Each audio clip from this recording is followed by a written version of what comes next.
Mesdames et messieurs, merci de nous recevoir chez vous pour vous informer. Ce journal s'ouvre par cet appel de la société civile du Nord Kivu, associé au chef coutumier et au mouvement citoyen au sujet de l'avancée des combattants de la coalition M23, armée rwandaise en territoire des Lubero.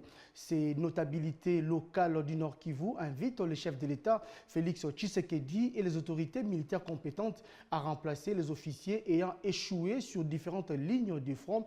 Ils l'ont dit au sortir du dialogue social clôturé le week-end axé sur la résilience populaire pendant la guerre menée par les terroristes du M23 dans la province du Nord Kivu.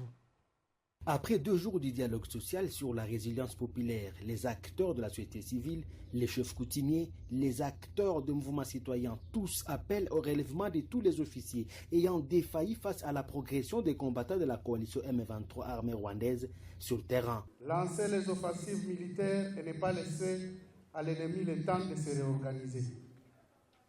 Renforcer la collaboration civilo-militaire associée aux volontaires pour la défense de la patrie par des activités communautaires et récréatives d'ensemble.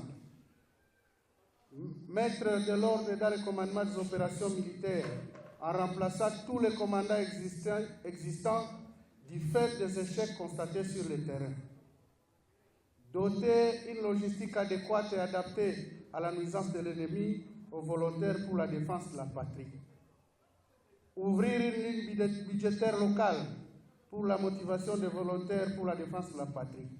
Le gouverneur des provinces, le général-major Peter Chiromwami, clôturant ses travaux, plaide à l'unisson autour des FARDC pour une victoire finale sur la coalition M23 armée rwandaise et ADF. Je raconte combien je suis plus heureux et de vous voir enfin résolus à sensibiliser notre peuple sur l'urgence et la nécessité de s'approprier collectivement cette guerre, car nous ne pouvons la gagner que par l'implication de tous.